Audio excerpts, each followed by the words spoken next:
Ini adalah bioskop durian. Biayanya yang sangat besar. Bagaimana sih cara memagar yang murah tapi awet?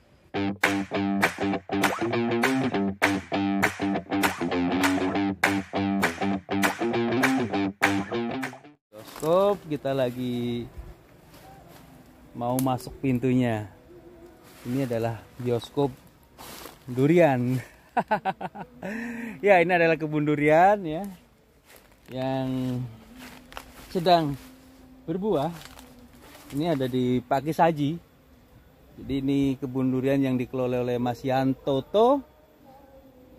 Ini kepemilikan punya Bang Piko Jack ya, bersama investor. Nah, kita mau bahas ini ya. Jadi untuk pemagaran yang sederhana menggunakan ini ya, wermes ya. Ini adalah wermes yang biasanya digunakan untuk pengecoran jalan ya. Jadi yang kawat yang sudah didesain pabrik, biasanya dalam bentuk gulungan gitu ya, 100 meter. Dan ini digunakan untuk pagar keliling. Jadi dia ditidurin panjang mengelilingi kebun ya. Ya tingginya sekitar 2 meter lah. 2 meter mungkin ya, 2 meter lebih mungkin. Dan ini untuk luasnya lubang jadi nggak bisa masuk ya, karena udah dilas juga bentuknya. Dan ini kalau bisa dipasang dengan cara pakai besi ya, lebih kuat gitu. Jadi dipasang pakai besi sebagai tiangnya, jadi lebih kuat karena besi juga berat. Dan keistimewaannya pagar ini awet ya. Dengan biaya yang cukup murah namun awet, karena bisa bertahan lebih dari 10 tahun lah mungkin ya. Karena asal tidak karatan terlalu parah, dia masih kuat. Saya yakin masih kuat ya, 10 tahun. Dan untuk melindungi dari hama juga, dan apa ya, dipasang apa ini namanya, with mat ya. Karena biar nggak kelihatan dari luar. Soalnya kalau kelihatan dari luar ini duriannya sangat menggoda. Jadi duriannya udah berbuah dan banyak, sehingga harus dilindungi ya, pakai with mat ini keliling ya. Dan untuk wermesnya sendiri harganya kurang lebih ya sekitar 2,5 juta sampai 3,5 juta mungkin ya, itu ancer-ancer kurang lebih ya, karena setiap daerah juga memiliki harga yang berbeda-beda ya, tidak sama. Jadi menyesuaikan di lokasi masing-masing, dan cukup efektif juga buat babi, kerbau, asal pemasangannya bagus, asal nggak diseruduk banter-banter gitu masih kuat ya. Dan kalau dipanjat saya pikir juga agak repot juga ya, karena kalau diinjek dengan beban di atas 50 kilo mungkin dia akan lepas apanya, las-lasannya gitu ya. Jadi cukup efektif ya untuk sekedar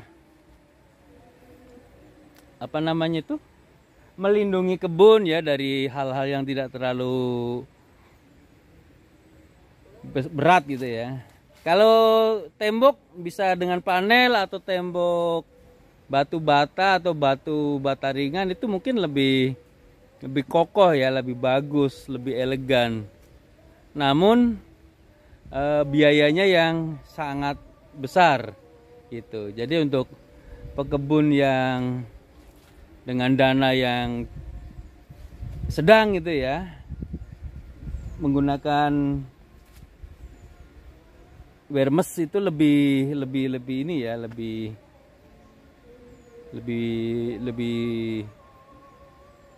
lebih oke lah, lebih terjangkau ya. Jadi lebih terjangkau ketika menggunakan ini.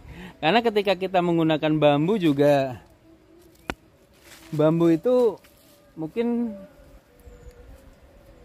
setahun 2 tahun mungkin sudah lapuk ya, sehingga harus memperbaiki lagi dan terus memperbaiki. Tapi dengan menggunakan Vermes ini dia akan bertahan yang jelas lebih dari 5 tahun ya.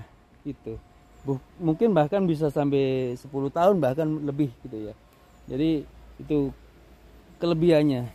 Dan pemasangannya cukup ringan, sangat mudah lah ya, hanya membeberkan kalau bisa pas lahan masih kosong dan tinggal berdiri gitu. Dan kalau bisa memang disambungkan atau dipakai tiang dari besi biar lebih aman itu ya, lebih kuat. Oke ya, sekian dulu tentang teman-teman kemarin ada yang minta bagaimana sih cara memagar yang murah tapi awet. Oke. Loh, siang-siang ini kok ada api-api ini? Wah. Ini masih nyala nih, masih nyala. Masih hangat. Kan mau bakar-bakar durian apa bakar-bakar ayam nih, Bang? Bakar apa yang bisa dibakar? Wah. Assalamualaikum. Salam. Aduh. Mana ya Bang Biko? Ya ini biar sebagai salah satu aspek berkebun durian itu keamanan. Oh, keamanan ya? Iya. Tadi mungkin sudah sempat ada video kalau kita cover ini seluruh kebun melingkar dengan wheat mat supaya secara visual tidak terlihat. Oke.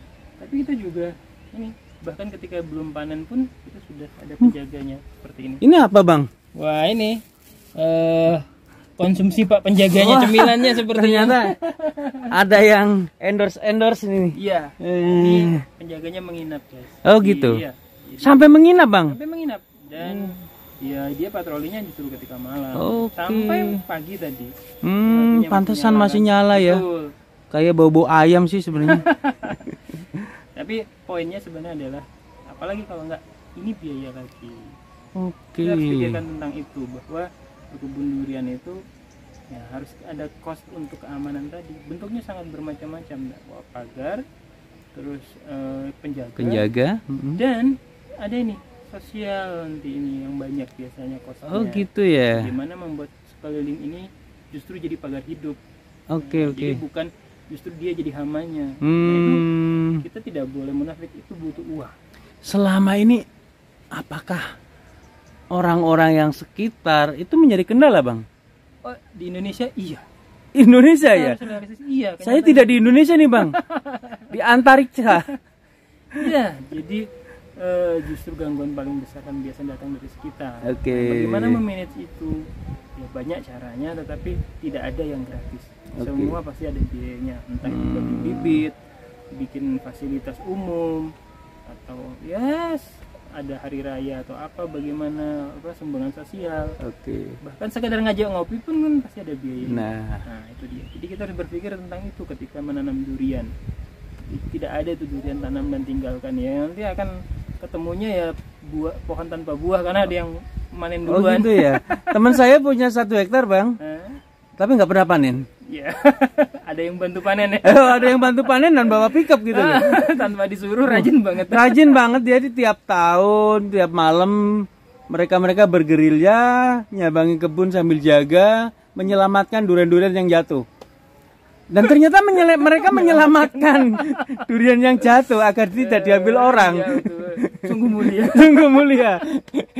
Oke, jadi ini teman-teman yang punya kebun durian juga gitu. Mereka merasa resah karena durian-durian mereka diselamatkan oleh orang-orang. Sangat gerak cepat penyelamatannya. Waduh, dia 1 hektar itu nggak tersisa, mungkin bahkan tersisa itu yang bekas-bekas bajing gitu ya, yang nggak laku lagi, ternyata itu yang baru. Udah bantu sortir pula ya. Ternyata sortirnya luar biasa. Bahkan yang punya itu hanya dapat yang sortiran ini. Berarti kira-kira berapa sih biayanya Bang untuk membuat pagar, atau yang paling efektif yang mana, terus keamanan yang bagus bagaimana? Harus semua. Harus semua ya. Kita ya kembali lagi ke kondisi masing-masing. Tapi seperti pernah kita bahas dulu, ini lokasi kebun terakses jalan dekat kampung. Nah, kalau lokasinya seperti itu, semua wajib ada pagar dan keamanan berupa personil itu tetap harus ada keduanya. Ya, mungkin kalau kebunnya di hutan yang agak jauh itu berbeda lagi, apalagi sosialnya mungkin ada kultur yang betul. Hukuman sosial itu berbeda lagi ya. Tapi kalau kebun komersil yang istilahnya kebunnya masih terakses jalan dekat kampung, saya rasa rata-rata memang harus ada itu semua tadi. Betul. Infrastruktur keamanan, personil, dan tentu di sosial. Nah, berarti semuanya harus diratakan gitu. Harus. Tapi juga harus ada pihak ketiga loh Bang. Siapa itu? Si ini Ciko. Oh Ciko. Gimana menurut Bang Biko? Itu termasuk outsource personil tadi. Iya, banyak kebun yang menerapkan itu. Jadi anjing penjaga itu cukup efektif. Ya. Minimal dia seperti alarm ya. Oke, alarm alami sekali tuh ya. Mungkin Bang Biko pernah dengar kalau di Trenggalek ya, saya pernah dengar di sana itu ketika mencuri durian yang sebenarnya udah tergeletak di bawah di semacam hutan sewaan gitu ya.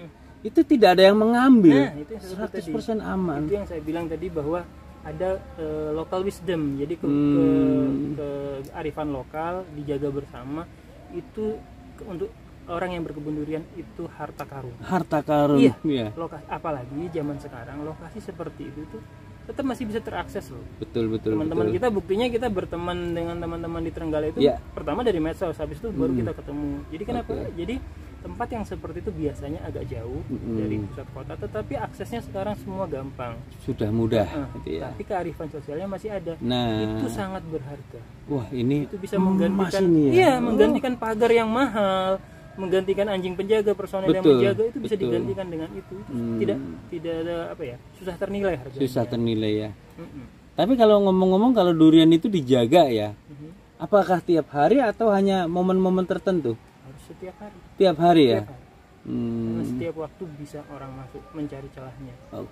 Iya, bisa dibayangkan kita harus menggaji orang full harian itu hanya untuk itu.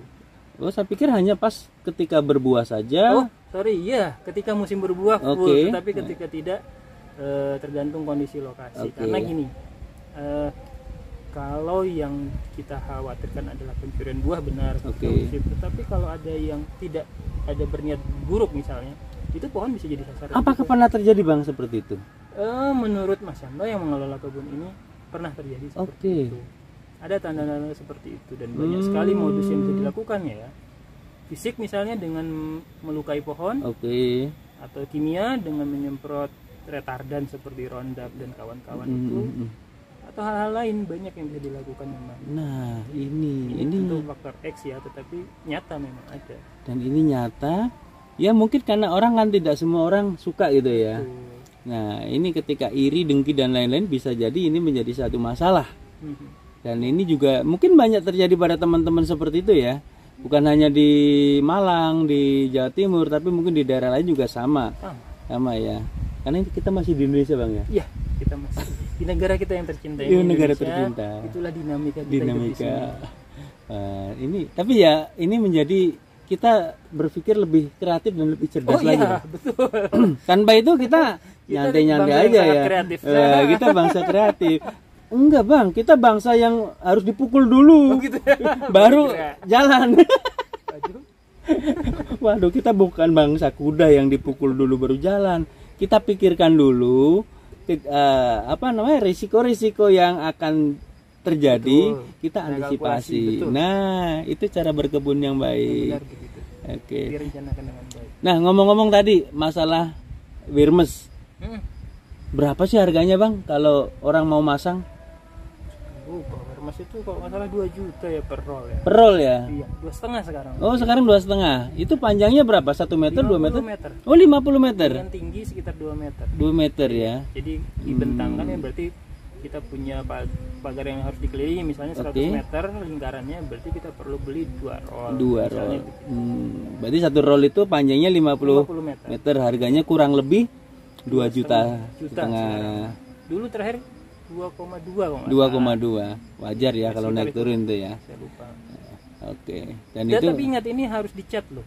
oh gitu. Iya, secara teknis ini tambahan saja. Kalau tidak dicat dia, karena aslinya wire mesh bukan untuk pagar, Oke. tapi untuk rangka cor. Jadi dia posisinya di dalam Di adukan dalam, semen. Nah, ketika dia digunakan di outdoor tanpa dilindungi semen, berarti dia akan gampang karatan. Oke. Untuk memperpanjang usia pakainya dicat. Cat ini lumayan habis ini juga.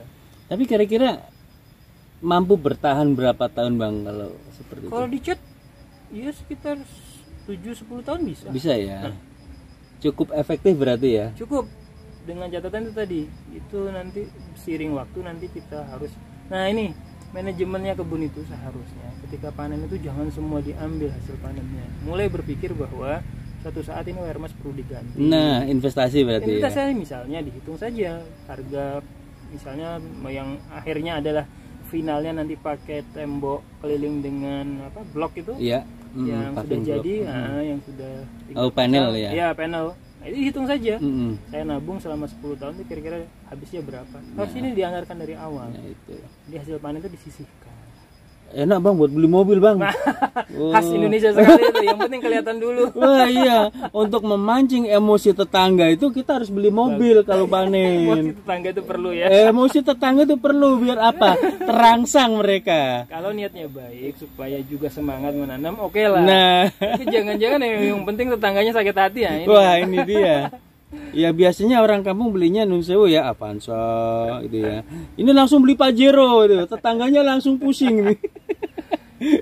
Wah ini Oh, nih. jadi penyemangat nanam durian tidak apa-apa. Oke, ini Memang jadi kenyataannya perlu ya. begitu. Ketika berhasil, durian itu potensinya besar. Harus diakui itu. Sepadan dengan resikonya. Oke. Ya memang harus berani ngambil resiko juga ya. Iya, Contohnya musim ini juga sangat resiko ya besar. dengan alam yang Iya, seperti ini. seperti ini. Ini termasuk kalau saya pribadi merasa cukup bagus untuk hujan yang sangat ekstrim seperti ini. Hujannya malam pula, ketika full berbunga, dengan hasil seperti ini layak disyukuri. Nah, dan kita layak menganalisa Bang.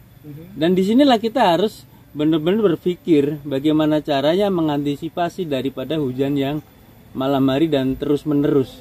Karena tanaman biasanya mengalami perubahan Iya, fase ya. fase berubah kondisi, ya.